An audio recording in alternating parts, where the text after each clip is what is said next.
The Nanking Massacre by Brenna Emery, Astrid Aguilar, and Christian Mandes. Narration by Brenna Emery.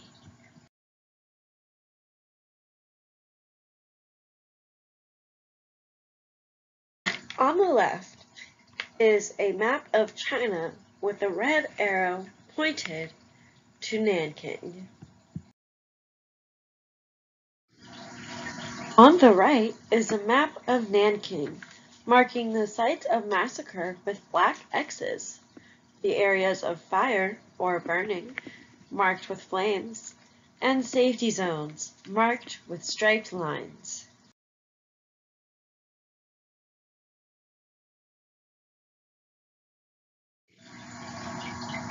The Nanking Massacre was a genocide which occurred in Nanking, China in the year 1937, done by the Japanese soldiers.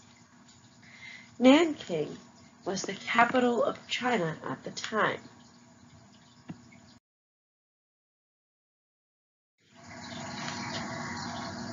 Although the records of people killed were destroyed in the year 1945, historians predict over 200,000 deaths of unarmed Chinese military personnel and civilians, including children, women, and men.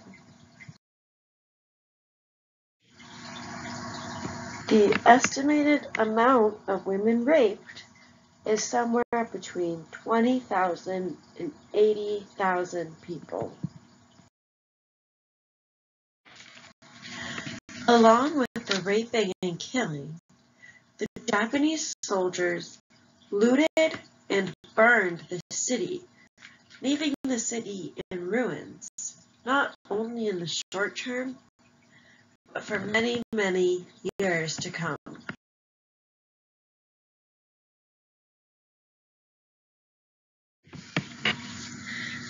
The national leader of China removed the Chinese troops from the city, leaving the untrained auxiliary troops in charge. The leader also forbade the evacuation of citizens. However, some ignored him and left anyways. The others were left to endure the wrath of the massacre.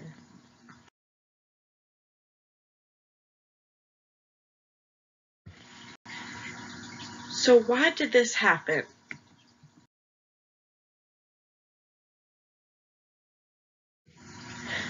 The first reason is racism.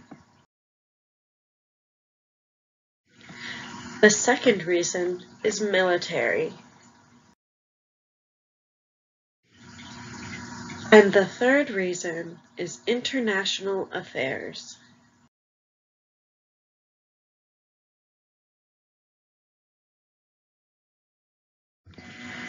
Oppression of Asians had been happening by other countries for years. The Chinese Exclusion Act prevented the Chinese workers from being hired, causing the Japanese workers to take their place. The Chinese responded to this by creating anti-Japanese movement. The Japanese believed that they were superior to the Chinese, even though they had previously been thought of as inferior to them. Given the chance, the Japanese wanted to prove they were better than the Chinese. This fueled the violence in order to maintain the superiority complex of the Japanese.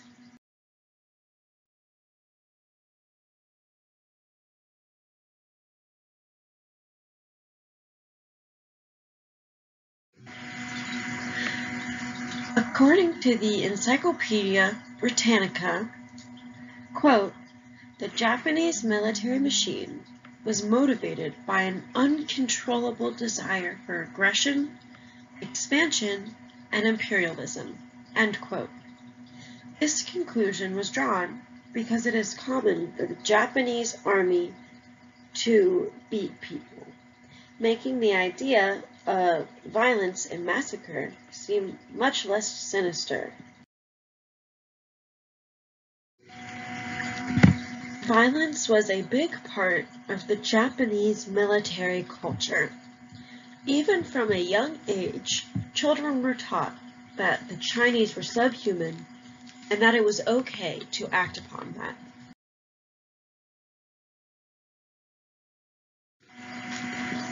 The Japanese army had won many battles, but lost when strategy was the name of the game.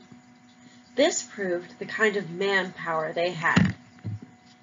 They proved just how powerful they could be by killing and raping thousands of people.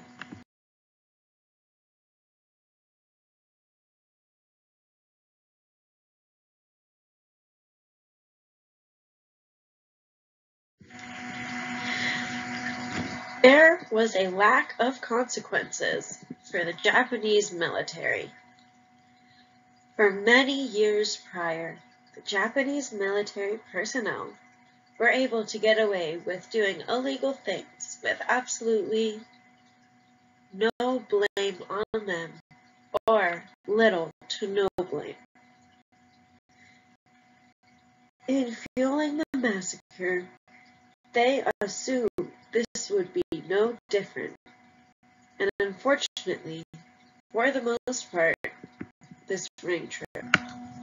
After the killing, raping, looting, and burning of the city, the land became extremely easy to colonize because there were very little things in the way of the Japanese doing so. This was simply another motivation to fuel the massacre. Prior to the massacre, there was war between Japan and China around 1931 after Japan had invaded China. The National Army was resilient, and this proved to be very frustrating to the Japanese military. So the military turned to violent acts on the citizens and military personnel of China to deal with that.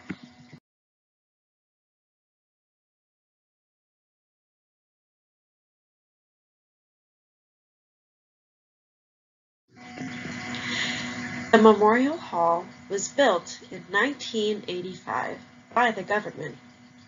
They used things such as historical records, sculptures, videos, and agriculture to show what had happened. It was built on the location site of the massacre.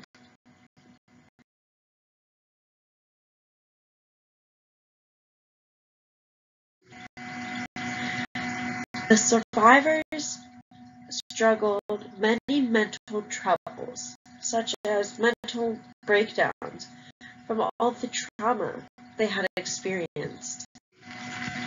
Only a handful of military personnel got punished for the war crimes against China during the massacre.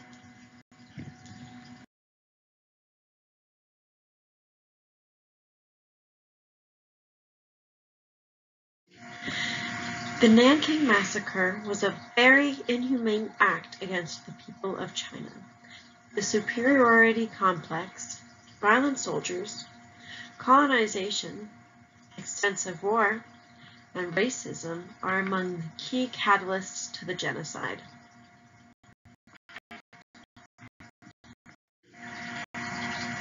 Japan and China always held conflicts against each other.